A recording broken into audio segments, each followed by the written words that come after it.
Minority శాఖ మా Farooq sir కాడి నుంచి వచ్చినాము. చాలా మంది మహిళలు వచ్చినాము.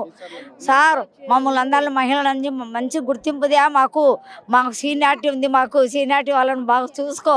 మా నంద్యాలలో మా ఫరూక్ సార్ కానీ మా ఫిరోజ్ సార్ కానీ అర్ధరాత్రి మహిళలు కానీ మామూలు జనాలైనా ఎవరైనా పార్టీ వర్గం కాదు మామూలు వాళ్ళకు కూడా మా సారు పిలిస్తే పలికే నాయకుడు ఎవరంటే జై ఫరూక్ సార్, జై ఫిరోజ్ సార్, జై ఫయాజ్ సార్.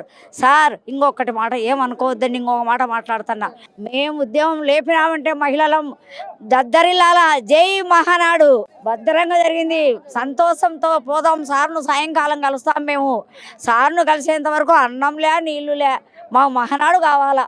మా చంద్రబాబు నాయుడు మళ్ళీ నెక్స్ట్ రావాలా. మా నంద్యాల మా ఫరూక్ సార్ మళ్ళీ రావాలా. మా ఫిరోజ్ సార్ను మేము గెలిపించుకునేంత వరకు నిద్ర పోము. మా భద్రంగా మహిళలు అంటే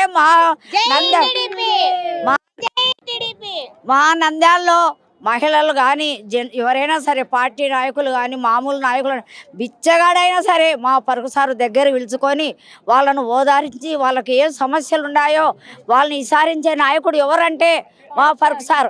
మా పైన ఎవరున్నారని మా ఫరూక్ సార్కు ఈపున చంద్రబాబు నాయుడు, లోకేష్, జై లోకేష్. నాయన లోకేష్ మమ్మల్ని సీనియాటోళ్ళం ముసలోళ్ళం కాపాడు మమ్మల్ని. అద్భుతంగా జరిగాయి మహానాడు. సంక్రాంతి ఉగాది పండుగలు ఎలా ఉన్నాయో అంతకంటే చాలా అద్భుతంగా ఉన్నాయి. మేము నిజంగా ఈరోజు ఫరూక్ సార్ కోసం ఏ రాత్రి అయినా సిద్ధపడికి మేము ఉన్నాము. మహిళలు నంద్యాల నుంచి చాలా 20-30 బస్సుల దాకా ఇంకా వస్తూ ఉన్నారు జనాలు. మాకు చంద్రబాబు నాయుడు సార్ అంటే చాలా చాలా అభిమానం. చంద్రబాబు నాయుడు సార్ కోసం మన ఫరూక్ సార్ కోసం చావనికైనా సిద్ధము, చంపడానికైనా సిద్ధము. ఇంకో 10 ఏళ్ల వరకు అయినా కానీ పచ్చ జెండనే రావాలి. మనం కోసే రక్తం కాదు, మమ్మల్ని కోసినా మేము పచ్చగానే రావాలని మేము కోరుకుంటా ఉన్నాము. ఇదే మహిళలు ఏ రాత్రైనా మనము చంద్రబాబు నాయుడు కోసం సిద్ధంగా ఉండాలి.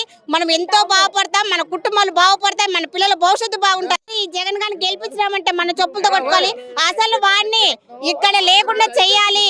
అసలు వాడు ఇంకా 5 ఏళ్ళు కాదు కానీ జీవితంలోకి రాకూడదని మనవి చేస్తా ఉన్నాను. మహిళలు అంతా కలిసి వాడిని చెప్పులతో కొడతానని మనవి చేస్తా ఉన్నాను. ఇదే చెప్తా ఉన్నాను. ఆడవాళ్ళకి మేము పింఛన్ ఇవ్వడం జరిగింది. ప్రతి ఒక్క నంద్యాలలో ఫరూక్ సార్ అంటే మాకు చాలా చాలా అభిమానం. ఫిరోజ్ అన్న గారు ఈ రోజు రాత్రి రమ్మన్న మా కోసం ఎంతో అభిమానంతో వస్తారు. ఆడవాళ్ళు ఒక్క రోజు ఫోన్ చేయగానే మేము ఆయన ముందర ఉండడం జరుగుతుంది. ఈ రోజు మాకు చాలా చాలా మహానాడు అంటే మహిళలకు చాలా సంతోషకరంగా ఉన్నాము. సంతోషం అంటే ఎక్కడదంటే మనకు చంద్రబాబు నాయుడు చేసిన కడప మహానాడు అంటే ఏందో ఈరోజు నిరూపించుకున్నాం 2025లో. చాలా అద్భుతాలు జరిగినందుకు thank you sir. Thank you sir. Sir మేము కర్నూలు డిస్టిక్ మంత్రాలయం కాన్ఫరెన్స్ నుంచి వచ్చాము. సార్ గారు ఇప్పుడు చంద్రబాబు ఇక్కడ మహానాడులో జరిగే సమావేశం ఏమిటంటే మహానాడులో రాయలసీమ అభివృద్ధి అది అంటూ చెప్తున్నాడు. కాకపోతే కర్నూలు, కడప, చిత్తూరు ఇవన్నీ మన రాయలసీమ జోన్ కింద వస్తాయి. మా కర్నూలు మంత్రాలయం కాన్ఫరెన్స్ వచ్చి మేము కర్ణాటక బార్డర్లో ఉన్నాం. పక్కనే నది పోతున్నా మాకు గురురాజన్ ప్రాజెక్టులు అవన్నీ యువగలం పాదయాత్ర లోకేష్ గారు మాకు హామీ ఇచ్చారు. ఆ ప్రాజెక్టుల నుంచి పక్కన ఒక తాగునీరు కానీ సాగునీరు కానీ మొన్న రీసెంట్గా లాస్ట్ ఇయర్లో అక్కడ దొంగతనం మొత్తం జరిగింది. మోటార్లు పంప్ సెట్లు పగలగొట్టినారు. దాని మీద ఇంతవరకే యాక్షన్ తీసుకోలేదు. బట్ ఏమంటే మేము అక్కడ మా ఇన్ఛార్జ్ అక్కడ ఎమ్మెల్యే ఓడిపోవడం జరిగింది. అన్న రాఘవేంద్ర రెడ్డి గారు ఇన్ఛార్జ్గా చేస్తున్నారు. కాకపోతే మాకు అక్కడ మంత్రాలయం కాన్స్టిట్యున్సీ పూర్తి తాగునీరు కానీ సాగునీరు కానీ ఇబ్బందిగానే ఉంది. మేము ఓడిపోవడం ఇది చాలా బాధగా ఉంది. నెక్స్ట్ టైం మేము ఖచ్చితంగా గెలిపించుకుంటాము. దీనిపైన మాకు లోకేష్ గారు హామీ ఇచ్చారు. ఆ రోజు పాదయాత్రలో యుగలం పాదయాత్రలో మాకు హామీ ఇచ్చారు. మాకు దయచేసి మాకు తాగునీరు సాగునీరు మా కాన్స్టిట్యున్సీకి దయ చూపించి మాకు అన్ని అభివృద్ధి పనులు చేయాలని మేము కోరుకుంటున్నాం సార్. చింతకాన మండలం పొద్దుటూరు. చంద్రబాబు నాయుడు గారు అంటే మాకు అభిమానం. కాకపోతే మాకు మొన్న కాలంలో చంద్రబాబు నాయుడు గారు ఖమ్మం వచ్చినప్పుడు చెప్పకుండా వచ్చినా కానీ ఎంత అభిమానులు ఎంతమంది వచ్చారో జనానికి తెలుసు. కాకపోతే అభిమానం ఉంది మాకు. ఖమ్మం నుంచి వచ్చినాం. కాకపోతే నాయకుడు అనేవాడు చంద్రబాబు నాయుడు గారు ఉండాలా. ఆంధ్రప్రదేశ్లో ఏడైనా ఆంధ్ర కానీ తెలంగాణ కానీ నెక్స్ట్ మళ్ళీ తెలంగాణ పెడితే మళ్ళీ చంద్రబాబు నాయుడు గారే మళ్ళీ ఉన్న ఎన్నుకొని మళ్ళీ చంద్రబాబు నాయుడు గారు పెట్టాలి మాకు. కాకపోతే నాయకుడు అనేవాడు అట్లా ఆ నాయకుడు ఆ మనిషే ఉండాలి మాకు. అది కాకపోతే వ్యక్తిగతంగా పక్షపాతంగా చెప్పట్లే మేము. కాకపోతే నాయకుడు మంచోడు పార్టీ పరంగానే.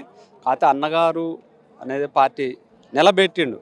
దానికోసం మేము ఖమ్మం జిల్లా నుంచి చింతకాని మండలం మాది పొద్దుటూరు. చింతకాని మండలం నేను పార్టీ పొద్దుటూరు అధ్యక్షుడిని, చింతకాని మండలం అధ్యక్షుడిని.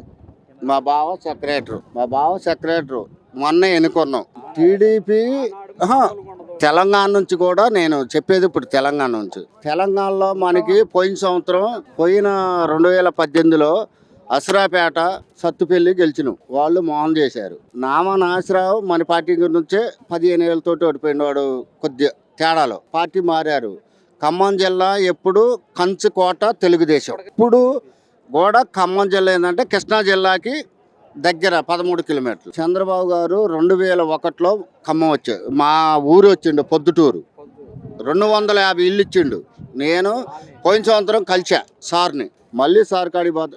ఈ తెలంగాణలో కూడా మా పార్టీ బాగా, మా ఎమ్మెల్యేలు ఫస్ట్ 2014లో ఎమ్మెల్యేలు గెలిచారు. వాళ్ళు గడి తిన్నారు. నెక్స్ట్ మాకు కూటమి మళ్ళీ ఆడ గెలిచిద్ది తెలంగాణలో మళ్ళీ మా కూటమి వద్ది. అది మహానాడు నెంబర్ 1. మేము ఖమ్మం నుంచి వచ్చా. అధినేత జాతీయ అధ్యక్షుడు అయినటువంటి కుప్పం ముద్దబిడ్డ, రాయలసీమ రత్నాల బిడ్డ, మేమందరూ ప్రేమించే, మేమందరూ ఆశించే మహానాయకుడు, దైవంతో సమానమైనటువంటి మా చంద్రబాబు నాయుడికి, అదేవిధంగా లోకేష్ గారికి పాదాభివందనం తెలుపుకుంటూ మేము గత 40 సంవత్సరాలుగా ఆయన్ను గెలిపిస్తూనే వచ్చినాము. ఆయన నమ్మకంతో మేము నడిచాము. ఆయన కుటుంబంతో సమానంగా మేము ఆదరించాము, ప్రేమిస్తాము, ఇష్టపడ్డాము. ఇంకా కూడా మహానాడు అయితే చాలా బ్రహ్మాండంగా ఉంది. చూస్తూ ఉంటే కని విని ఎరిగిన రీతిలో నడుస్తూ ఉంది. ప్రజలు చూస్తూ ఉంటే ప్రభంజనంగా అది కనిపిస్తూ ఉంది. మాకు చాలా సంతోషంగా ఉంది. కుప్పంలో కూడా స్థిరస్థాయిగా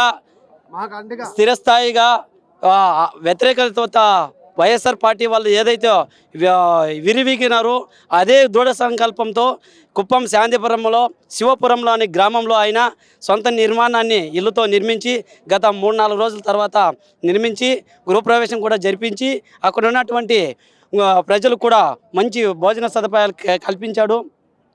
సంతోషంగా అందరూ కూడా ఆరగించి ఆయన కలిసి ఆయనతో గుండెల్లో పెట్టుకుంటూ ఆయనకి ఇంకా అభినందనలు, శుభాభివందనలు తెలియజేశారు.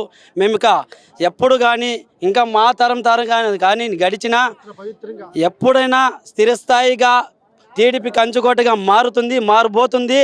అది లోకేష్ గారు వచ్చినా, చంద్రబాబు నాయుడు గారు అక్కడ పరిపాలించినా మేము ఎప్పుడు అండగా ఉంటాము. ఆయనకి మేము ఎప్పుడు తోడుగా ఉంటాము. అదేవిధంగా అక్కడ రౌడీయిజం చాలా పాలన మోస్తూ ఉంది. అక్కడ గత ప్రభుత్వంలో ఏదైతే జెండాలు మోసే వాళ్ళని ఏ విధంగా ఉన్నారో తిరగనీయకుండా చేశారు. కానీ ఆయనకు అన్నీ తెలుసు, ఏం చేయాలో ఎలా చేయాలనేది అంతా తెలుసు. గమనిస్తూనే ఉంటాడు. లోకేష్ రెడ్ బుక్ ఓపెన్ చేస్తాడు, ఆయన చూసుకుంటాడు.